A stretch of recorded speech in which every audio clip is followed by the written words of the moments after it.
आप सभी को नमस्कार। आज मैं आप सभी के समक्ष राजा विक्रमादित्य और एक ब्राह्मण की कहानी लेकर आई हूँ। तो श्रवण करते हैं ये कहानी। ये राजा विक्रमादित्य के समय की बात है। एक गांव में एक ब्राह्मण और ब्राह्मणी साथ रहते थे। वे बहुत ही गरीब थे। उनकी एक लड़की थी जो विवाह के योग्य थी।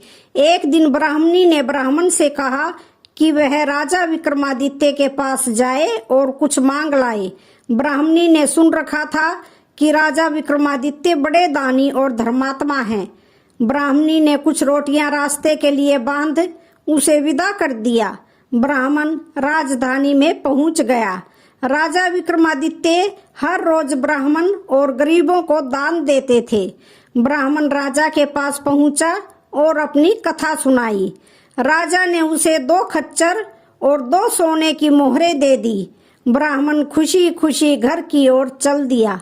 जाते जाते रात हो गई और उसने खच्चर एक पेड़ के नीचे बांध दिए और रात भर जागता रहा कि कोई उसका धन चुरा ना ले।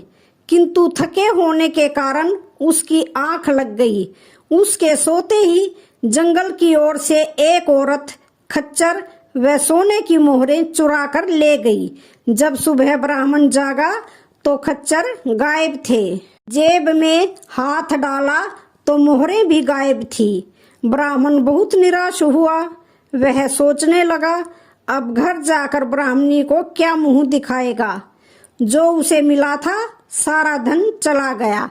ब्राह्मणी के डर से वह पुनः राजा के पास गया और अपनी कहानी सुनाई कि किस तरह उसका धन चोरी हो गया।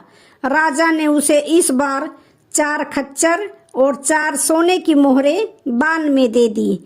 ब्राह्मण और भी प्रसन्न मुद्रा में घर की ओर चल दिया। इस बार भी उसे रास्ते में रात पड़ गई, किंतु उसने निश्चय किया कि वह रात भर जागता रहेगा। होनी तो होकर रहनी थी। उसे नींद आ गई। होनी फिर औरत का रूप धरकर आई और खच्चर व मोहरें चुरा कर ले गई। जब ब्राह्मण सुबह जागा तो सारा धन लुट चुका था। अब फिर सोच में पड़ गया कि क्या मुंह लेकर जाएगा घर पर। घर जाना भी कठिन था और राजा से मांगना भी। आखिर हार कर वह फिर ब्राह्मण राजा के पास गया और फिर से चोरी का हाल सुना दिया। राजा ने इस बार ब्राह्मण को 8 खच्चर और 8 मोहरें दी। ब्राह्मण फिर घर की ओर चल दिया। राजा भी भेष बदलकर उसके पीछे आ गया। ब्राह्मण ने इस बार सोच कर रखा था कि वह किसी भी कीमत पर घर पहुंच जाएगा। रात को रास्ते में नहीं रुकेगा, लेकिन जल्दी जल्दी चलने पर भी उसे रास्ते में रात हो गई। इस बार भी उसने जागे रहने की कोशिश की, परंतु उसे नींद आ गई। जैसे ही ब्राह्मण की आंख लगी, होनी ने औरत का रूप लिया और उसका धन चुरा लिया। राजा ने पेड़ के पीछे से उसे देख लिया था और पूछा, तुम कौन हो और बार बार क्यों इसका धन चुरा रही हो। औरत ने बताया कि मैं होनी हूँ। मैं जिसे लग जाती हूँ उसके पास कुछ भी नहीं छोड़ती हूँ। तुम चाहे इसे कितना भी धन दो, मैं इसे कंगाल कर दूंगी। राजा ने कहा, अच्छा तुम्हें इतनी शक्ति है तो मुझे लग जाओ। मैं राजा हूँ, देखता हूँ तुम क्या कर लेती हो मेरा। होनी ने ब्राह्मण के खच्चर और धन वापस कर दिया और राजा को लग गई। राजा अपने महल वापस आ रहा था कि उसे कोढ़ हो गया और वह 1-2 दिन इधर उधर भटकता रहा। देखते ही देखते उसका सारा शरीर गलने लगा। राजा एक अन्य नगर में रास्ते के किनारे बैठ गया। आते जाते लोग राजा को दूर से भीख फेंकने लगे। एक बार एक तेलिन ने कोढ़ी पर थोड़ा सा तेल फेंका। जब वो बाजार में तेल बेचने गई तो उसका तेल बढ़ गया और उसकी अच्छी कमाई हुई। दूसरे दिन तेलिन ने और तेल कोढ़ी पर फेंका। पिछले दिन की तरह उसे और भी अधिक पैसे मिले। ये बात उसने तेली को बताई। तेली कोढ़ी राजा को उठाकर घर ले आया और कोल्हू के पास एक झोपड़ी बनाकर उसमें ठहरा दिया। जब कोल्हू में तेल निकालने का समय होता तो वे राजा विक्रमादित्य को लाकर कोल्हू के पास बिठा देते थे और उम्मीद से ज्यादा तेल निकलता। तेली के पास तेल ही तेल हो गया। इन्हीं दिनों उस राज्य की राजकुमारी पद्मावती का स्वयंवर होने वाला था। राजकुमारी ने एक बार राजा विक्रमादित्य को देखा था। तब से ही उसने निर्णय कर लिया था कि इसी राजा से वह विवाह करेगी। स्वयंवर में दूर दूर से राजकुमार आए थे। प्रथम दिन राजकुमारी वरमाला लेकर स्वयंवर में आई, परंतु किसी के भी गले में वरमाला नहीं पहनाई और जाकर अपने पिता से कहने लगी, पिताजी, इस स्वयंवर में अभी भी कुछ राजा नहीं आए हैं, कृपया उन्हें भी बुला लीजिए। दूसरे दिन भी राजकुमारी ने पूरी सभा का चक्कर लगाया, परंतु राजा विक्रमादित्य को ना देखकर अपने पिता से सभी को बुलाने को कहा। अब राजा ने सिपाहियों को आदेश दिया कि कोई भूला भटका लूला लंगड़ा कोई भी व्यक्ति हो उसे यहाँ लाया जाए। सिपाही ने तेली के घर जाकर उस कोढ़ी अपाहिज व्यक्ति को देखा तो उसे उठाकर स्वयंवर में ले आए।